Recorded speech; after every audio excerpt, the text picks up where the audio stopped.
I feel as though this is a situation a lot of people can relate to as a fan of the modern day film industry. You were sitting in front of a giant screen at the movies with your big bucket of popcorn, eyes wide with enjoyment and glee at seeing the story unfold in front of you the last hour and a half, let's say. And just when you think you've figured out the climax of the story, it pulls a giant 360 and does something completely contradictory to the narrative that you believed would be created. This, my friends, is what many refer to as the twist. Now obviously many know what a twist is, and that this isn't generally a new concept in film and television. Hell, even radio dramas from way back when had big twists, like Orson Welles' War of the Worlds not actually being real, but so many people thought it was. Ooh, big twist. In all seriousness though, twists have existed for many years in many forms of entertainment, and when done correctly can have a lasting impact on the audience it is being presented to. However, as time goes on, it just feels as though the luster of twists within movies feels somewhat dull. I cannot even begin to tell you how many times I've gone to the movies with my friends, and most of us just see the twist coming from a mile away.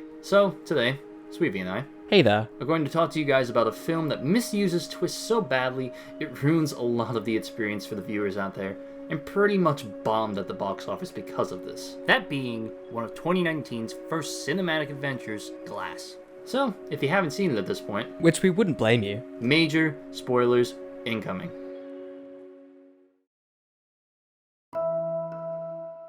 First things first, the character flip twist. This is a twist that I've been noticing more and more in recent filmography.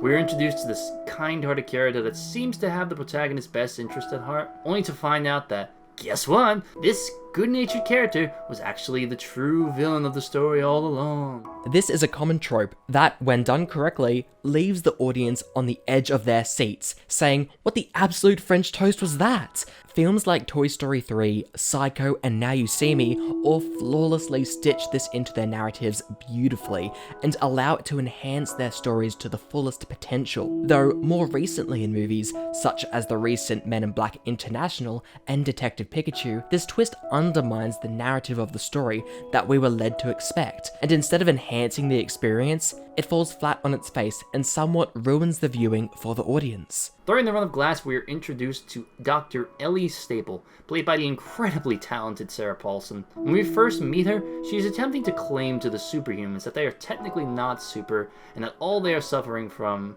is delusions of grandeur. Seeing her character be introduced this way allows her actions to make complete logical sense, as she was attempting to treat her patients and allow them to receive a lesser punishment for the crimes they have committed. So when it's revealed that she is really the true villain of the story, it feels completely out of left field and just adds this twist that severely undermines how her character was being developed throughout the film in the first place. Add on to this the fact that she was running a secret organization that murders superhumans and such, and we have a heap of twists that just feels messy and unorganized. Speaking of which, the next twist we have is The multi-layered twist.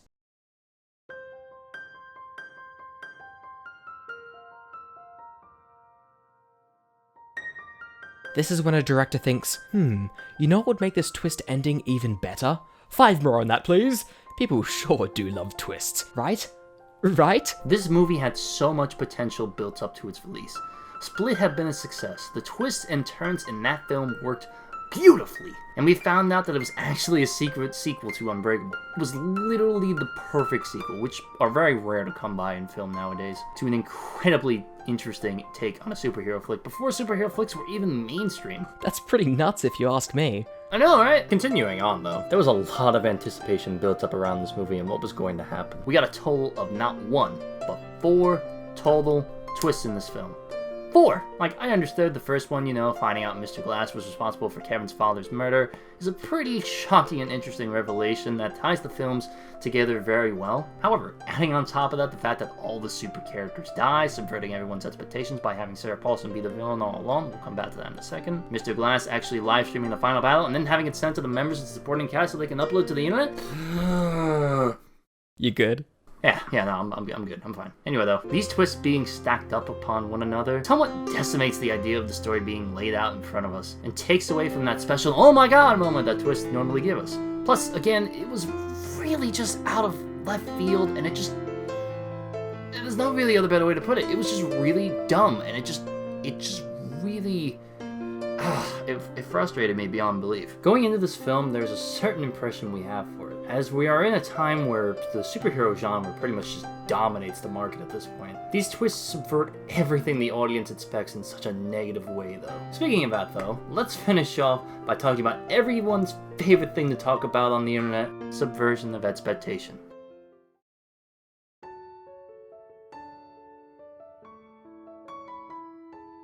Now this is a topic I know plenty of people have covered on YouTube, so we will be brief with the explanation. Subversion from a film standpoint is when we are shown a particular chain of events or character type that is known to act in a certain way, then essentially flip it on its head. A few examples of this would be Walter White, the nerdy chemistry teacher who decides to cook meth for money, Thanos winning the day in Infinity War, and Snoke dying towards the end of Last Jedi. Now, the biggest form of subversion this film had to offer was none other than the final battle scene between David Dunn, Mr. Glass, and the Beast. Up until this point, most people have felt this film was like any other comic book movies of today. The hero and villains fight, one of the villains double crosses the other, swears to the hero that this isn't over, and a final showdown is set up. Except, it doesn't.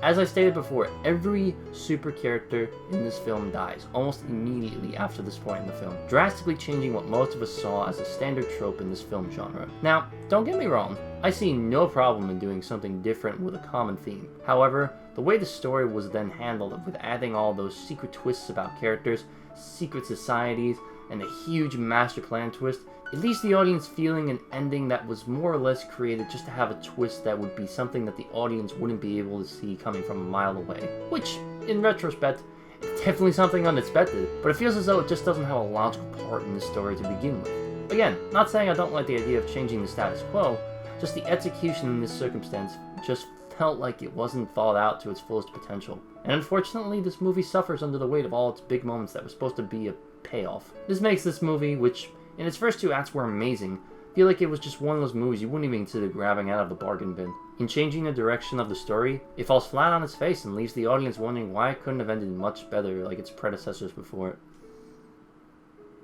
Also, Jesus Christ, you really made the nerds give the exposition for the ending. Jesus Christ, that was really dumb.